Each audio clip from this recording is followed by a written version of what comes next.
And it's been 25 years of bold and fearless journalism. Good evening and welcome to Newsnight. In the next 60 minutes, I will soon deal with the callous agenda of bile by the likes of Kwame Nkrumah.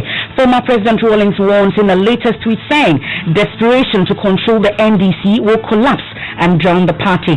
We have details as Working with Rawlings book continues to draw reactions, even from within the NDC fold, with Dana Budapi describing portions of the book as palpable lies. Also tonight, National Peace Council upset over attacks and criticisms on its members for refusing to condemn acts of violence allegedly perpetrated by supporters of the governing NPP in the ongoing registration exercise. We'll hear more from them. Well, the Electoral Commission scores voter registration exercise as successful as it exceeds a target of registering 50 million voters. What the final figure indicates is that we have exceeded our target of 50 million. We are very grateful to the people of Ghana for their cooperation in reaching this milestone.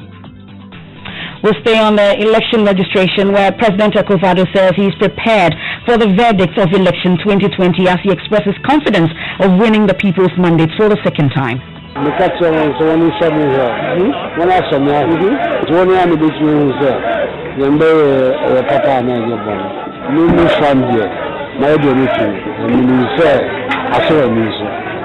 Also tonight, Cocoa Board announces punishment for licensed buying companies whose produce clerks found stealing cocoa through the adjustment of weighing scales.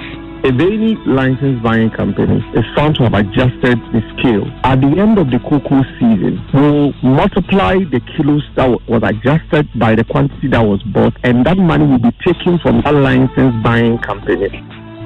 That's coming up as Joy News broadcast investigative report missing kilos detailing stealing of cocoa by clerks of licensed cocoa buyers today.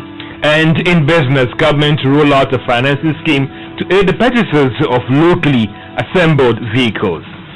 And later, Drunkards Association of Ghana, they're pushing for a double track system at open air bars following easing of restrictions.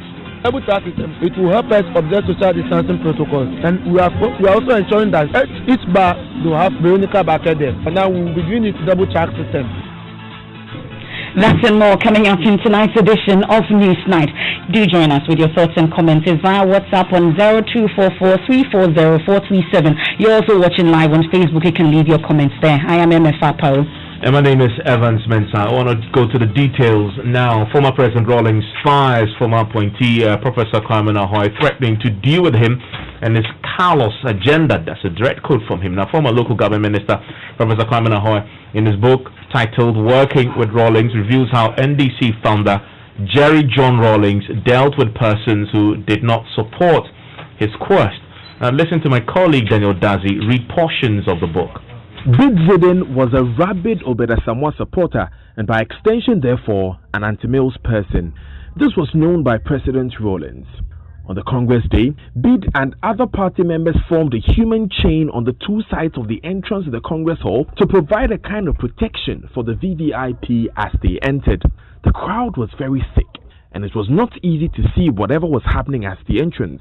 As Bid tells it, when Rawlings and his entourage got to the entrance and the crowd surged to acknowledge their hero, Rawlings got hold of his testicles and squeezed them hard, so hard that he believes he fainted. When he recovered, he was outside the Congress Hall and people were fanning him. Those people did not know what had happened to him. They only knew he had fainted. Well, those are portions of that book read to you by my colleague Daniel Daxi. Well, you don't want to hear the comments that Mensah was making back then. Have your balls ever been squeezed? No. Okay, well, we'll talk about that. But my colleague Joseph Akable has read the book, Working with Rawlings. He joins us online for a quick review. Now, Joseph, we understand Professor Ahoy says former President Rawlings' attacks on the late Professor Mills almost caused him to resign. Tell us about it. And so the context to this was after a speech that Mr. Rawlings had given where he likened the governance style of Professor Mills to what Ghanaians called Konongo Kaya. And now Professor Ahoy in his book writes, and I read, I was attending an IEA-sponsored workshop at a brewery in the Eastern region.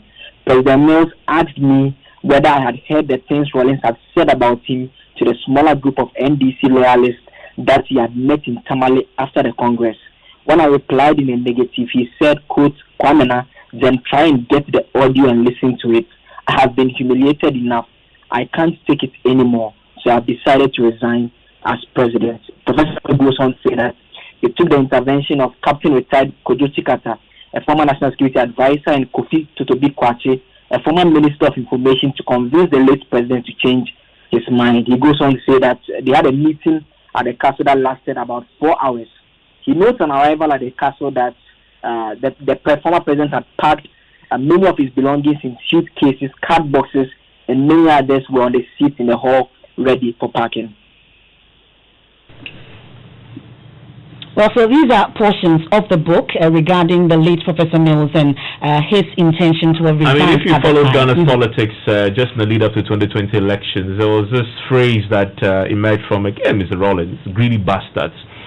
Joseph, we understand that the individuals Mr. Rawlings had been referring to and was referring to back then had all been named in this book.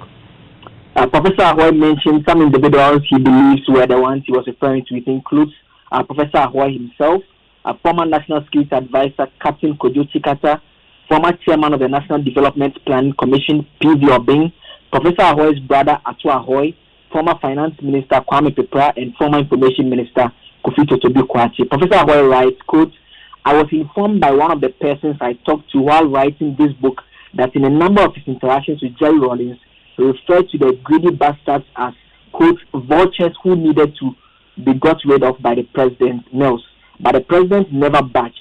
President Mills, however, was of the firm conviction that the greedy bastards were critical to Rawlings' success in government for 19 long years and needed them by his side. Interesting. This is a portion of the book, Working with Rawlings. But I'm sure there are other portions also that, Joseph, you've read the entire book. Apart from these two sides, we've also heard the bit about the beat Zidane and the squeezing of testicles issues. But are there other portions that you would want to highlight? And so we made reference to Mr. Bodafi, who has been reacting to the book. In fact, there's a part of the book where Professor Ahoy, page 201, he makes reference to an encounter he had with him. He was trying to investigate why Professor Mills fell out with former President Rawlings. And so that part of the book states, Rawlings, Minister of Trade and Tourism and High Commissioner to Malaysia under President Mahama, Ambassador Dan Abodapi, expressed similar sentiments. He blames Rawlings' hostile attitude to Mills on the over-ambition of Nana Konadu, whom he accuses of seeing Mills as a rival who had usurped a legitimate entitlement to leadership of the MDC and presidency of the country. He concedes, though, that initially the relationship between Rawlings and Mills was excellent. Then again, I'm sure Evans will be interested in what Mr. Mahama himself had to say about what had happened with regards to the relationship between the two individuals. That part is also page 199 of the book. It says, President John Dramani Mahama felt that the incessant attacks that President Rawlings launched against President Mills were unfair. He traced the cause of the attacks to President Mills' refusal to prosecute members of the previous administration.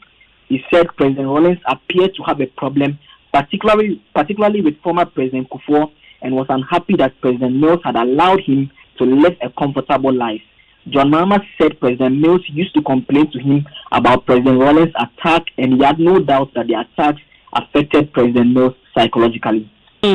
Well, thank you so much, Joseph Akable, Working with Rawlings by Professor Kwamena Ahoy. We have a reaction from the former President Jerry John Rawlings, but since we are talking about Mr. Dan Abodapi, who is the chairman of the Council of Elders of the Volta region, he's been reacting because he was mentioned in the book, Evans. Well, I mean, he's been also giving his own versions of account.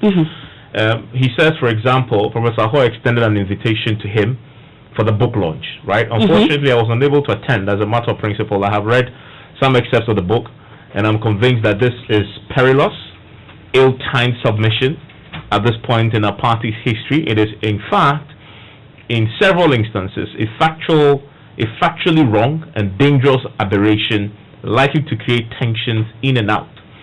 Is the objective of this enterprise to destroy President Rawlings' political legacy? Is a question you asked. If so, then I can tell my brother and my friend that he's simply wasting his time. So he goes on also to say, Evans, that I present my personal statement as I have become aware of some sections of the book attributed to me which are utterly false. One such example of inaccuracy was incorrectly referencing my designation as High Commissioner to Malaysia under President Mahama. Please be informed that I was High Commissioner under our late President Professor Mills and not President Mahama. Another utterly false representation is with regards to my views on the former First Lady Mrs. Rawlings and her decision to contest President Mills.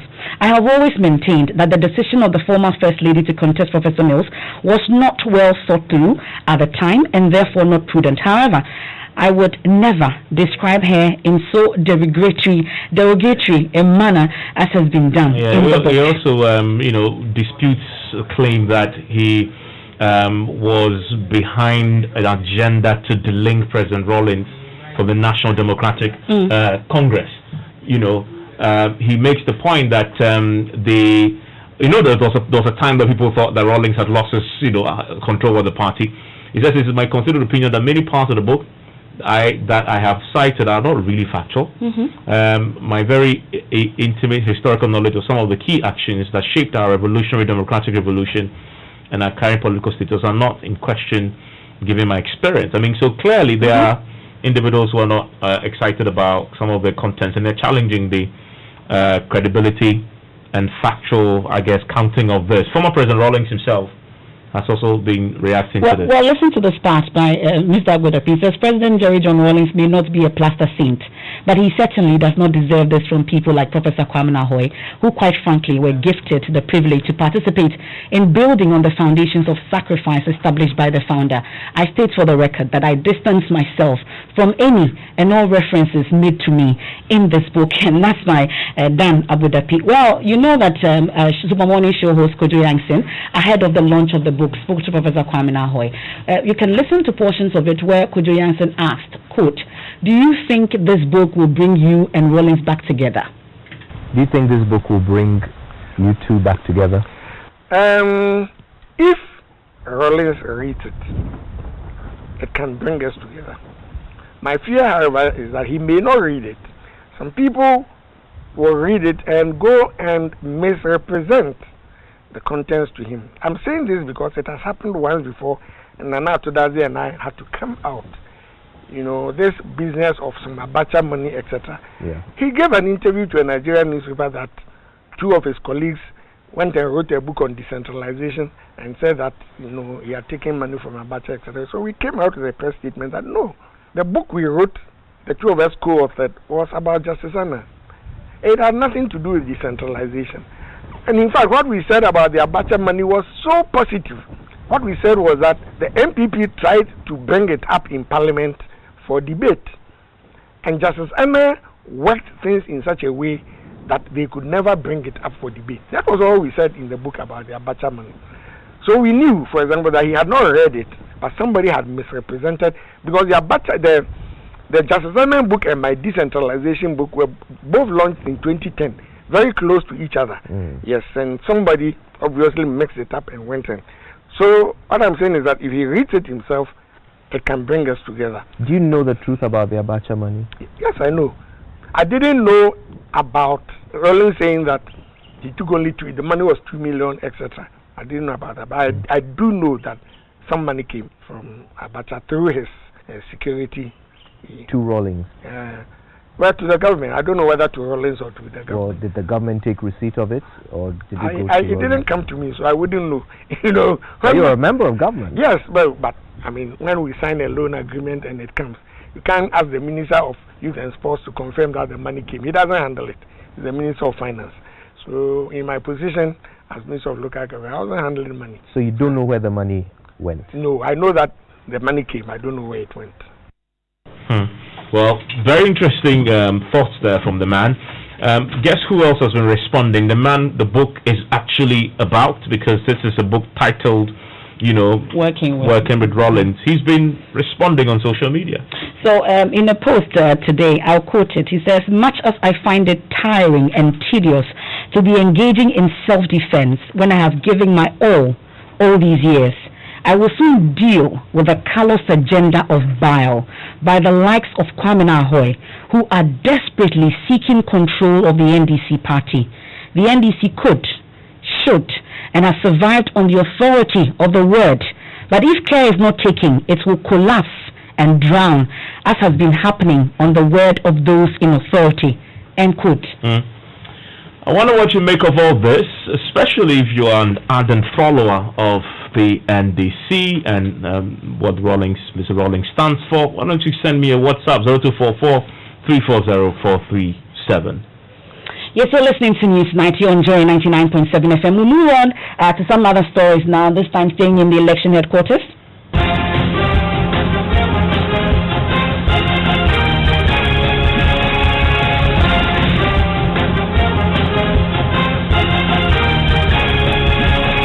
And tonight, the National Peace Council has been speaking, and they are upset and outraged over some comments by political actors who seek to undermine the effectiveness of their work. According to them, the damaging criticisms from the politicians are born out of ignorance and lack of appreciation of the work of the council. Well, the Peace Council in recent times have been under a barrage of criticism from the camp of the mainly opposition NDC, alleging that members of the council have refused to openly condemn supporters of the governing NPP engaged in acts of violence at registration centers. In fact, even the NPP themselves, in the back of the concerns about how Akum Singh had cause to also raise such concerns as well. But the council disagrees, arguing that rebuking and reprimanding political parties does not fall within their mandate. Board member of the council, Dr. Nana S.K. Biasante, wants political parties to refrain from bastardizing the council. He's been speaking to my colleague, Kwesi Parker-Wilson.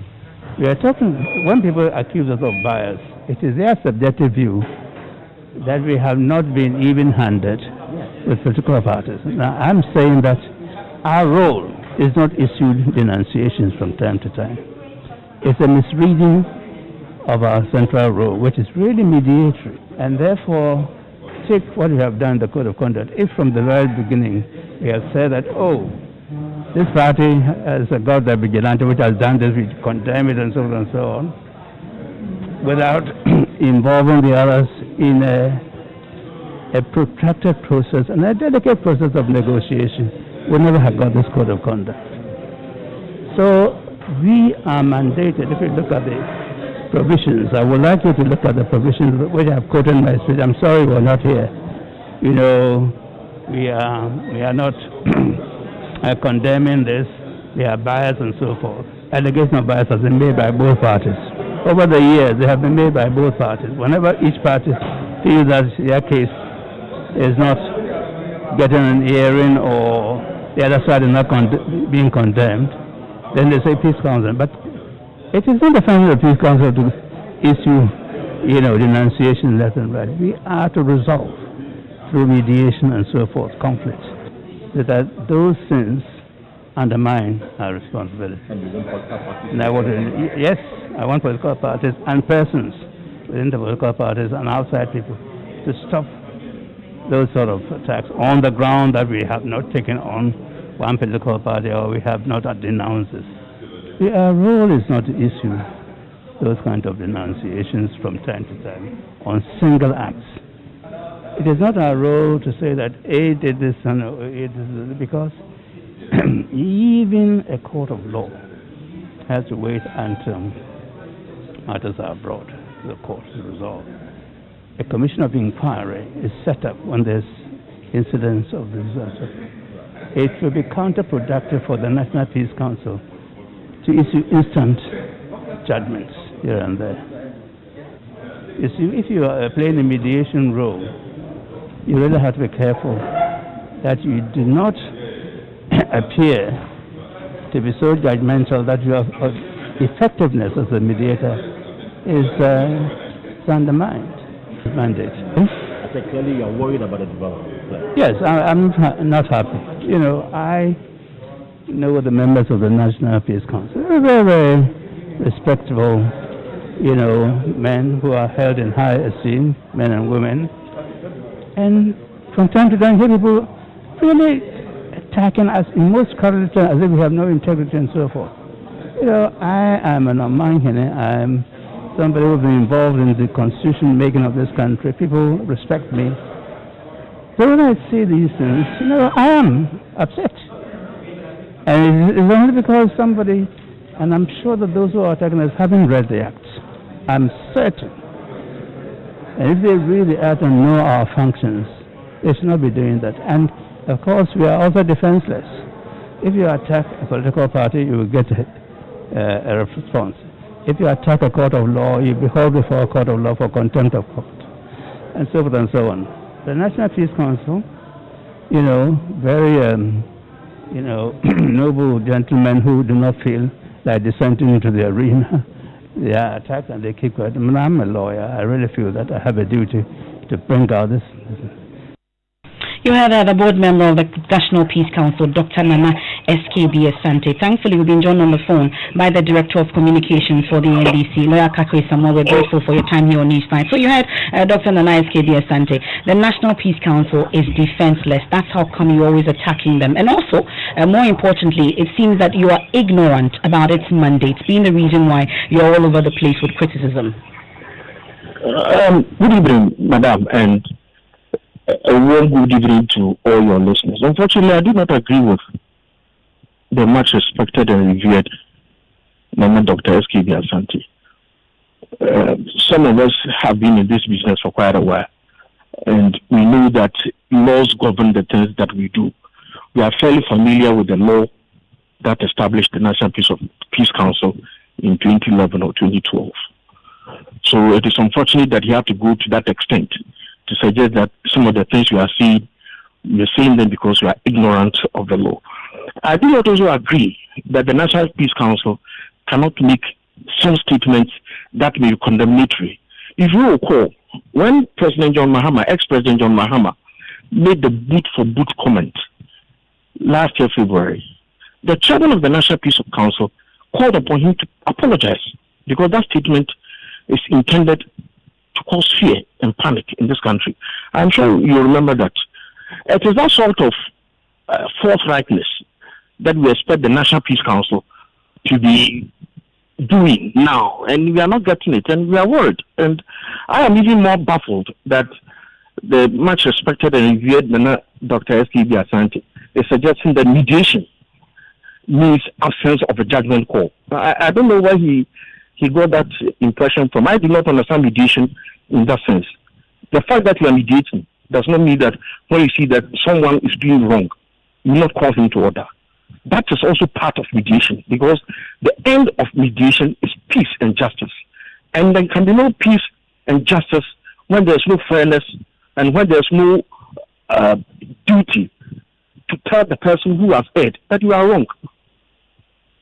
But the question then is, what exactly is the NDC's expectation from the National Peace Council? Because they would say that they are playing a key role, for instance, in the abolishing of political party vigilantism, for instance. They are playing a role, they are doing the mediation, they are in fact doing what they ought to do according to their mandate, they say. So what exactly are you expecting? Do they condemn when there's nothing to condemn? You recall that the NDC as a party had even a problem with the product of the dialogue that we all entered into.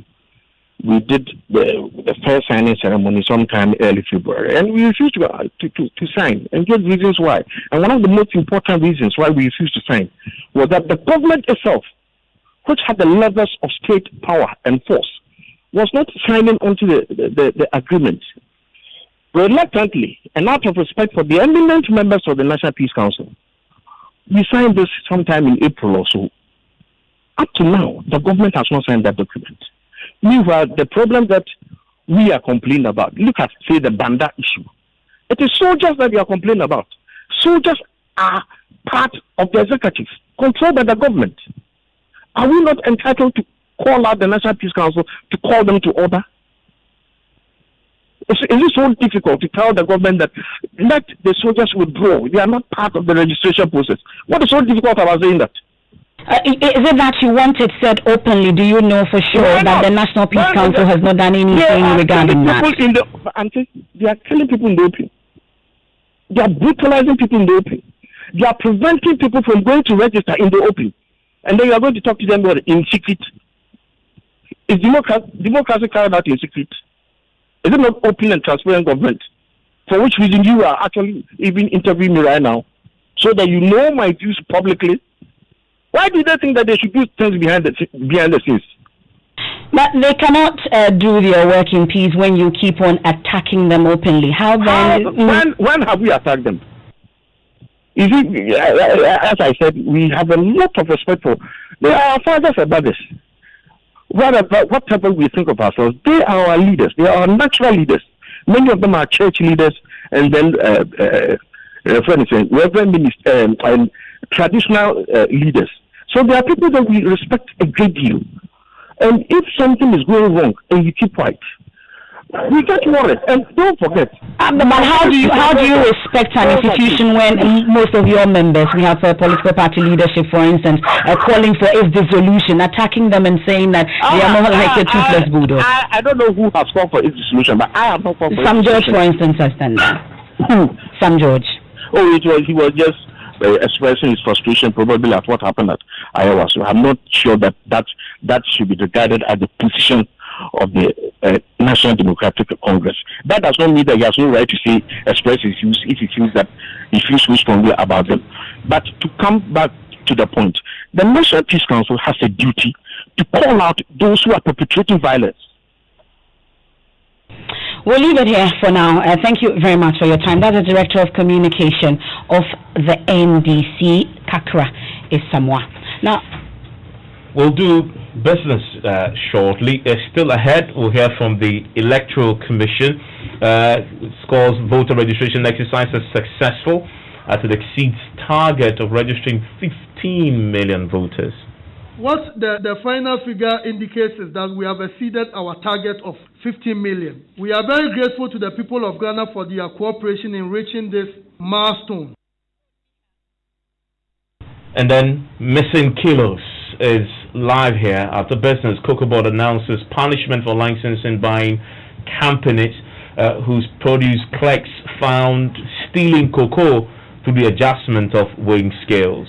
A daily license buying company is found to have adjusted the scale. At the end of the cocoa season, will multiply the kilos that was adjusted by the quantity that was bought, and that money will be taken from that license buying company. George joins me with details from business. Hello, George.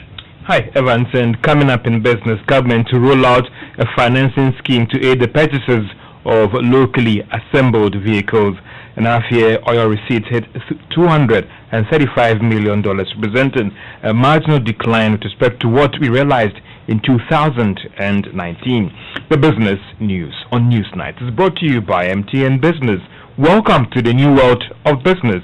Kingdom Books and Stationery, your number one-stop shop for all your office essentials. And First National Bank, we are the bank that understands your business. First National Bank, how can we help you? Everyone says I'm a Kosia filler, but it's not like I'm nosy or go out to find out the latest filler. It's just that I get 50 megabytes of data free after paying for only the first minute of every call. And so I just keep discovering stuff minute after minute. That's how come I was minding my business, scrolling through my timeline, and I found out Coco has a new baby. Oh, and lastly, I learned Ken won the lottery. You see, Ken is my brother's friend. So hello, look who's about to roll with the rich and famous. Enjoy even more value with MTN Free After One. You only pay for the first minute of your call on MTN Free After One, and the rest is free. Plus, you enjoy free 50 megabytes worth of data to browse your favorite sites. Compare where, compare there. So dial *315# to sign up. We day for you everywhere you go. Terms and conditions apply.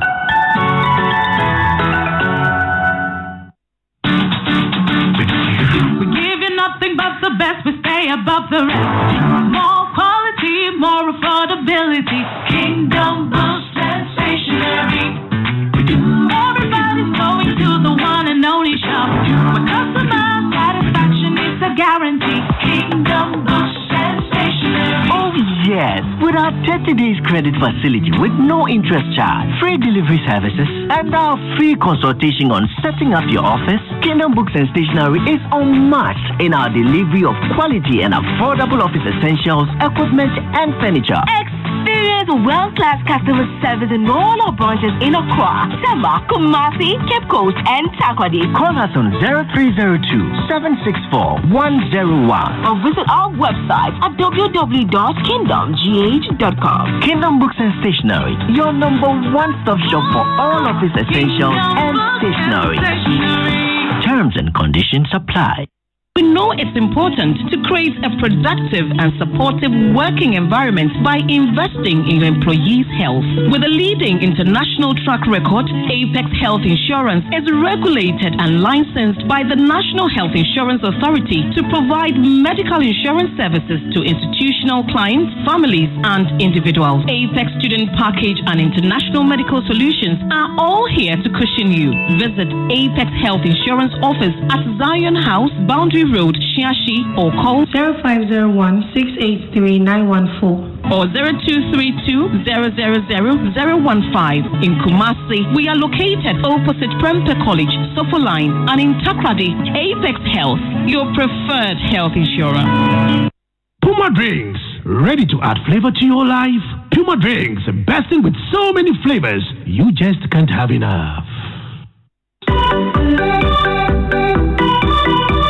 Welcome over to it's saying. Hey yo, I'm so relieved to find you here. That's the whole idea. An easy life for our DSTV customers in the area. It's amazing how you guys have made paying for DSTV subscriptions so easy. DSTV is always looking for ways to serve you best. In actual fact, we have roaming pay buddy agents that could come to you as well. Wow, this one be good news, Ankasa.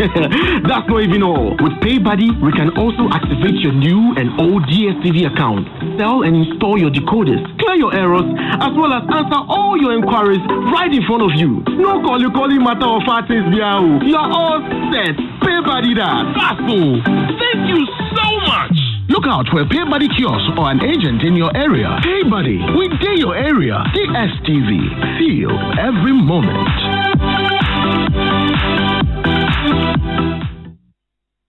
Joy 99.7 FM. Welcome back to Business on Newsnight. Now, government is set to roll out a scheme that would aid the purchases of locally assembled vehicles in the country. President Akufo-Addo disclosed this when he unveiled the locally assembled VW cars in Accra today. According to the president, this is part of measures to ensure that there is a market for these vehicles.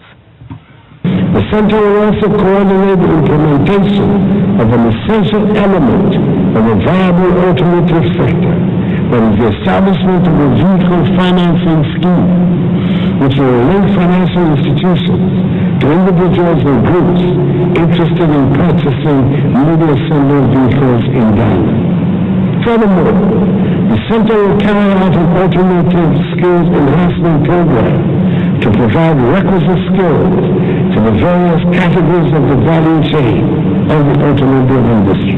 All these measures are situated in the context of the Ghana Automotive Development Policy. With the Chinese company Sinotruk already engaged in the assembly of trucks in Ghana, I'm hopeful that other global automobile companies, which have indicated their preparedness to set up shop in Ghana, will soon follow the remarkable pioneering example of Volkswagen. President Akufo-Addo, in a related development, Chief Executive of Universal Motors Distributors of the VW vehicles, Jeffrey Opompepra, has been speaking about how the vehicles have been competitively priced for the local market. Tiguans we have here in Europe, you could have bought it for about 37,000 euros. But here we're selling it at within 34, 32, 34 because it has got a different rate. So depending on the specs. But it's like we're almost about 12% lower compared to it. VW is a people's car. So we don't come in to spoil people's business. We're going to onboard people. All these second-hand operators that there are a lot of things going on, we're not going to take their business. We are open to work with them, and we're going to transfer technology and also knowledge to them, because we are talking to stakeholders which are going to fund for trainings and all these things. So these second-hand dealers, they could be trained and they become also retailers for Volkswagen and sell the cars as we see it in Europe or any other developing country. And that's the Chief Executive of Universal Motors Local Distributors for VW, Jeffrey Upon Pepra. Now, the total receipts from crude oil exports for the first half of this year witnessed some marginal decline compared to what was realized in 2019. Now, this was contained in the half-year oil receipt report released by the Bank of Ghana. Now, this showed the lifting proceeds for half-year stood at $235 million compared to $311 that was recorded for the same period last year. Now, according to the Bank of Ghana, the drop was as a result of the recent decline in crude oil, which was influenced by COVID-19. However, when you add other receipts in terms of taxes, you realize $322 million. Now, ECOWAS Bank for Investment and Development says it has deferred repayment of loans for Ghana and other members in the region to the end of this year. The move, according to the bank, was influenced by how some economies have been influenced badly by COVID-19. President of the bank, George Jekum Nana-Donko, disclosed this to Joy Business when he paid a working visit to the Chief Justice of Ghana, that's His Lordship, Justice Kwesi Nimi-Yeboah, here in Accra. The ECOWAS Bank for Investment and Development is owned by the 15 members of ECOWAS, of which Ghana is a very strategic member. Since the COVID started, we have extended an amount of $1.5 million to all the other countries to fight the pandemic. We are also in the process of securing COVID facility in concessional terms to all the member countries to support the fight against the COVID. But in addition, all the member countries that have taken money from us, we have also deferred payment of their principals and interest for the time being, that up to the end of the year. We are assessing the situation and see what happens. But basically, we're in the process of granting concessional resources to all the member countries to invest in the priority sectors of the various economies that have been affected significantly by COVID. To be honest with you, apart from the COVID, all the member countries are in full compliance. Because, as you know, what we call reputational risk is important. You don't take the money from a bank and you don't pay. Now, President of the ECOWAS Bank for Investment, George Jekum Nana-Donko. Now, Parliament has approved the host country agreement between Ghana and the African Union for the establishment of the Africa Continental Free Trade Area Secretariat here in Accra. A report of Parliament's Finance Committee says Ghana will secure a premise with the Secretariat and furnish it, as well as provide the necessary security. The report observes that the date for the operationalization of the Free Trade Agreement has been moved to 1st of January 2021 instead of the original July 1 date 2020. Foreign Affairs Minister Sheila Yakobochi told Parliament that between 100 to 150 Ghanaians will actually gain opportunity in terms of employment in the Secretariat. In terms of local staff, in line with the daily practice, the whole country citizens and residents will be employed. And mainly junior level general support staff positions, short-term professional staff to provide short-term technical support. It will include drivers, janitors, management professionals, secretaries, translators, consultants, and others. Hosting of the AFCFTA also will have several economic benefits. It will. Foreign Affairs Minister Shelley Ayeko Boche. Now, majority of businesses didn't turn to virtual or technology platforms during the COVID-19 restrictions. Now, these are one of the conclusions of the business tracker survey put together by the Ghanaian Statistical Service actually brought out. Charles Aite has the rest of the story. According to the COVID-19 Rapid Survey Business Tracker highlights by the Ghana Statistical Service, over 115,000 businesses have either permanently or temporarily closed down across the country. Here's Government Statistician Professor Samuel Kobuna Aining. Clearly, one of the major issues that led to closures of businesses was the partial lockdown in Greater Accra and Greater Kumasi, and indeed some pockets of the central region. Once we had partial lockdown, what that meant was that businesses naturally in these areas had to close down. Indeed, they had to close down involuntarily. The tracker also reveals that more than 45,000 workers have lost their jobs during the partial lockdown, with those in the accommodation and food sector badly hit. So far, more than 500,000 workers have also had their wages reduced. The accommodation and food subsector recorded the highest drop in sales. So although our bars masked the effect of the accommodation and food subsector, indeed the accommodation and food subsector recorded the highest decline in sales to the tune of 57%. Despite some respite granted businesses by government with the 600 million stimulus package, close to 131,000 businesses revealed that they still had challenges accessing finance, with over 60% calling for subsidized interest rates.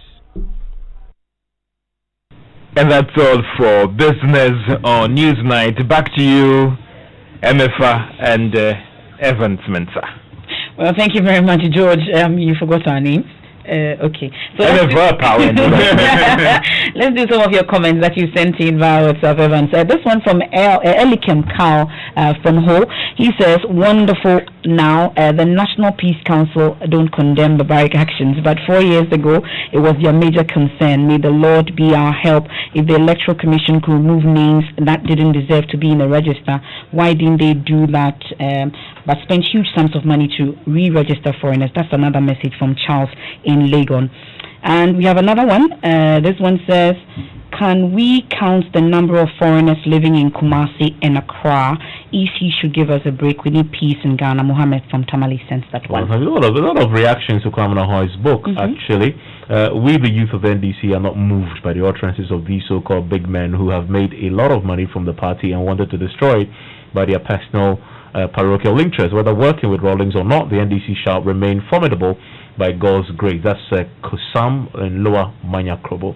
So there's also one on that. It says former President Rawlings is still a formidable force of the NDC. Hence, the NDC does not need any divisive comment from any NDC member at this election year. Kofi Seidu sends that one. Alexandra Pediako, all the way in London, also says only those who lack logic or struggle with it will refuse to accept that Kwame Nkrumah's book is to weaken the chances of the NDC and President Mahama for the 2020 general elections. If this is not the case, then only conclusion I come to at this moment is that he lacks political judgment or lack judgment. For short, many of your comments. And this one from Melvin says the various intimidations that innocent citizens are being subjected to under this Kufuor's NPP-led government is barbaric. We'll go on to Facebook also much later. Some of your comments that you've left under that live feed. You're still listening to Newsnight here on Joy 99.7 FM. Now the Cocoa Board, the Ghana Cocoa Board is tonight detailing sanctions against licensed buying companies who produce clerks whose produce clerks have been found stealing cocoa from poor farmers through the adjustment of weighing scales. This revelation comes in the wake of the Joy News investigative report detailing stealing of cocoa by produce clerks of licensed cocoa buyers today. Now, missing kilos explores how officials of state and privately licensed buying companies adjust weighing scales to steal as much as 100 kilos from a single farmer. Now, in the first part of a 3-piece documentary, Joy News' investigative journalist Kwete Nate unveils a national plunder of the country's farmers. I want to test how pervasive this canker is in this region.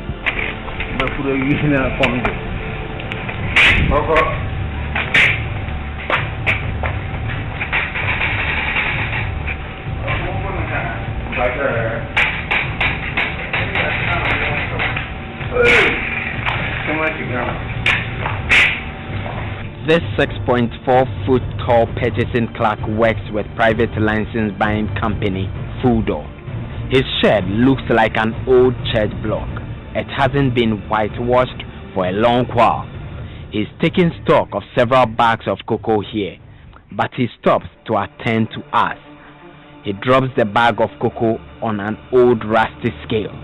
The 70-kilo cocoa now weighs 56 kilos. 14 kilograms is stolen on every bag brought to this shed.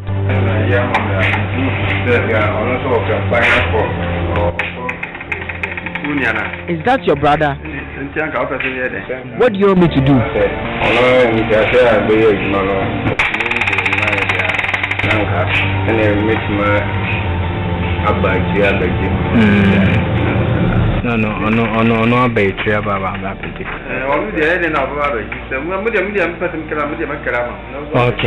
okay. Carry my.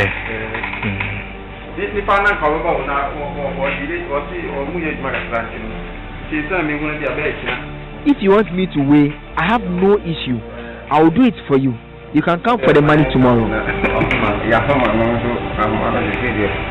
up one more for me. By this time, what's your balance? Or confirming you know, nothing on what you mammy, but I am of Java. She got 7 days to meet Kenya. Young. Got 7 to meet Kenya and community. I'm or Beckambiana. Yeah, Bob. Kelly, Bomber.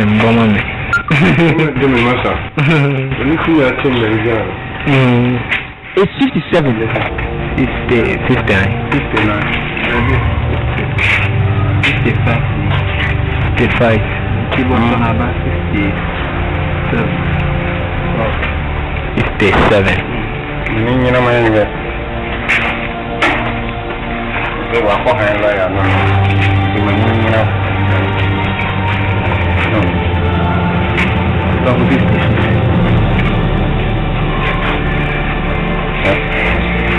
I'm at the State License Buying Company, PBC. A stout-looking produce clerk greets us with a smile. He indicates that he weighs a bag of cocoa at 67 kilograms instead of the official 64 kilogram unit set. Shockingly, the reading on the scale is 58 kilograms, a 12 kilogram difference.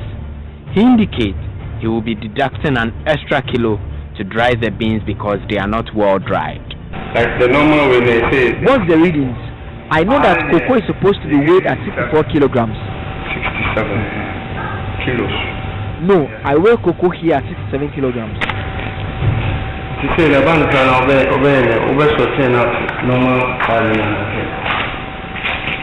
The normal price. I have to deduct 1 kilo for drying of the beans.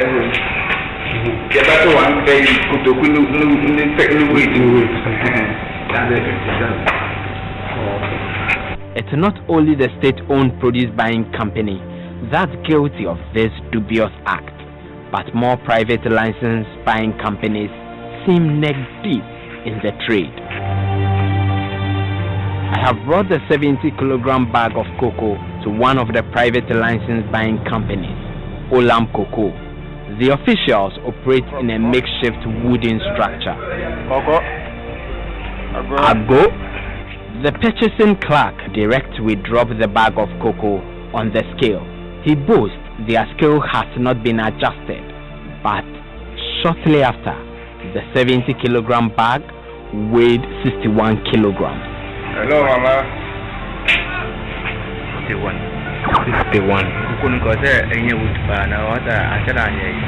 He indicates he will deduct an extra 3 kilos, bringing the figure to 12 kilograms, which he would be stealing from the team. 61.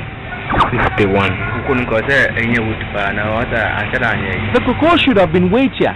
It is 61 kg. I haven't even made the deduction. Over excerpts of Joy News investigative piece, Missing Kilos. Remember, it will be aired tonight at 8:30 p.m. on the Joy News channel. But before then, Head of Public Relations at the Ghana Cocoa Board, Fifi Boafo, says the practice is condemnable. But as that they are introducing electronic weighing scales the next farming season as a measure to curb the canker.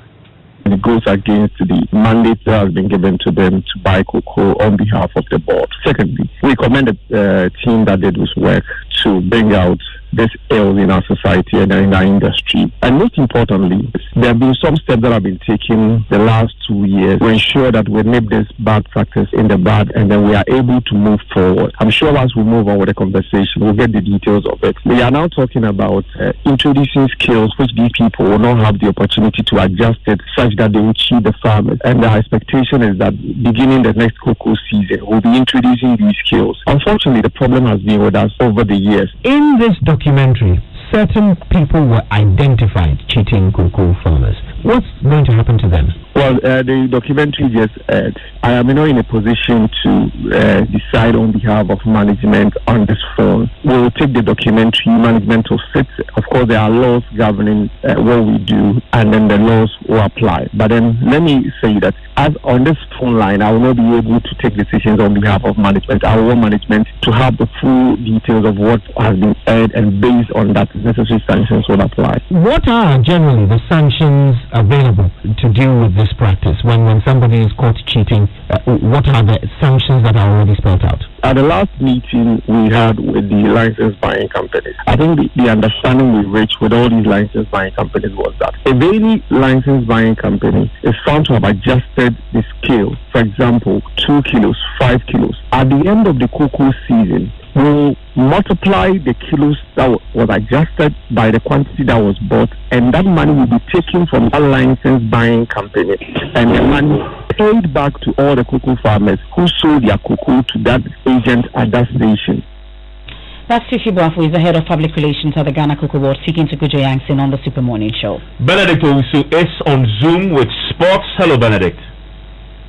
Hi, Evans and Emefa. Now, ahead of tomorrow's verdict of the case between Tamale's owner Wilfred Osei, popularly known as Palmer, and the Ghana FA by the Court of Arbitration for Sport that has Ghana FA President Ketukuki says is ready for whatever the outcome will be. It's a case, like you already said, it's a case involving my brother Osei Palmer and the Football Association. It is what it is. I didn't take the case to CAS. If CAS gives a ruling, we go by the ruling. It is what it is. When the sea becomes rough, fishes don't eat.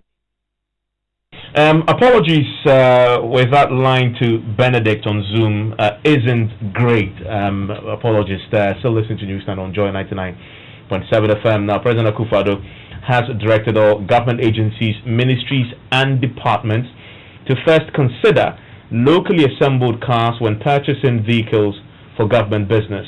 Now, the directive, which is to be enforced by the Public Procurement Authority, is expected to provide available market for vehicle manufacturing companies under the Ghana Automotive Industry Development Policy. The President said this when he unveiled the first batch of locally assembled VW cars in Accra.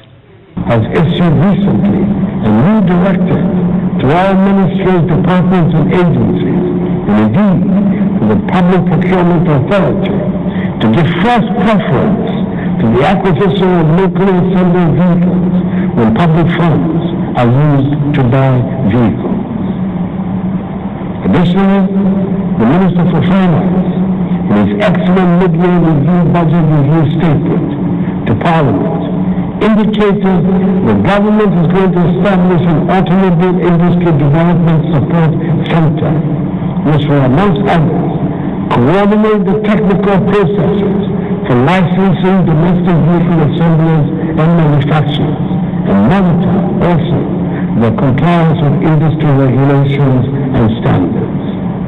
The center will also coordinate the implementation of an essential element of a viable automotive sector, that is the establishment of a vehicle financing scheme, which will link financial institutions to individuals or groups interested in purchasing newly assembled vehicles in Ghana. Furthermore, the center will carry out an automotive skills enhancement program to provide requisite skills for the various categories of the value chain of the automobile industry.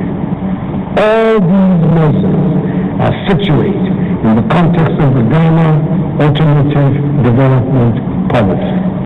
And that is President Akufo-Addo, and Emefa Apawu is already getting her own locally assembled VW. You're buying for me, right? Oh yeah. How much is it? I understand it's pretty affordable. We need to check that. But I saw the picture of the president, one big one. That looks like something. You're eyeing but I know that you like big cars. Masculine. Yeah, I know. But your car currently is pretty masculine. It's not. It is, So yeah. Well, let's stay with the president, because today he has finally done what most Ghanaians have done already. The 15 million people registering, and he was in his hometown today. So he told journalists that he's optimistic that Ghanaians will renew his mandate come December 7. You can listen. To choosing the government of your choice. what will be sad is to sit in the house and then other people take a decision for you. So it's better that everybody who has not yet registered should come out and register. It's a simple process, it's not complicated. So that's my first thing. Thank you very much. Then the second, I want to also add a little thing. In 2016, I asked the people of Ghana to give me a chance and see my handiwork. They gave me the chance. So it is now for them to decide how they see the work. The capture is one who said me here. When I saw me, it's one who I'm here. Remember Papa and your brother. Mimi from here. My dear mission. And you say, I saw a music. Yankuba na fi yake na 7 December ba ya bi yake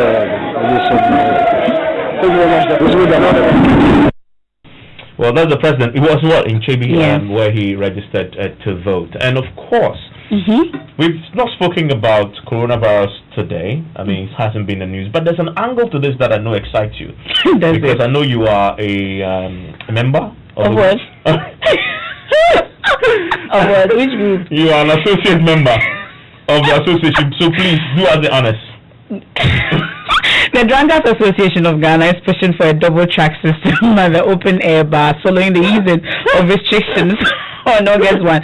And guess what? He says if you've ever kissed a glass, then you are an automatic member. That's why I say you're an associate member.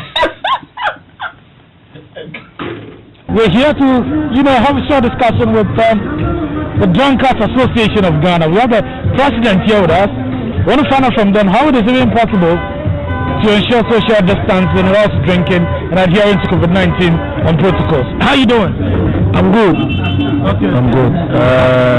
As you can see, it's been a while since we sit at a place like this, since we met. For the past 6 months, we've never had a chance to sit like this. We've been starving. Starved of alcohol and other beverages. Because we've not been drinking for some time now, and it has affected some of us, our immune system. And we are also ensuring that each bar will have the Unica bucket there. And now we'll be doing it double track system, where people will have to come and drink from morning 6 and close at a particular time. We'll be giving them cards, depending on where you usually drink. Of course. So we are responsible drinkers. And we drink responsibly to create employment, because since we stopped drinking, people have been sitting home without jobs. Waiters and waiters have no jobs to do, bartenders have no work to do. So it has affected a lot of employment. Face mask, nose mask, whatever. But I think it's good that everybody is adhering to it. You can see from the distance between myself and himself is more than a meter. Or let's say 1 meter. Would you have been closer? Yeah, we would have been closer. Though he will be sitting here, I'll be sitting here, which is very close. You see, but now he's sitting at the other end, I'm here. So I would say it's very good. The protocols, you just have to observe it as such, just like the government said.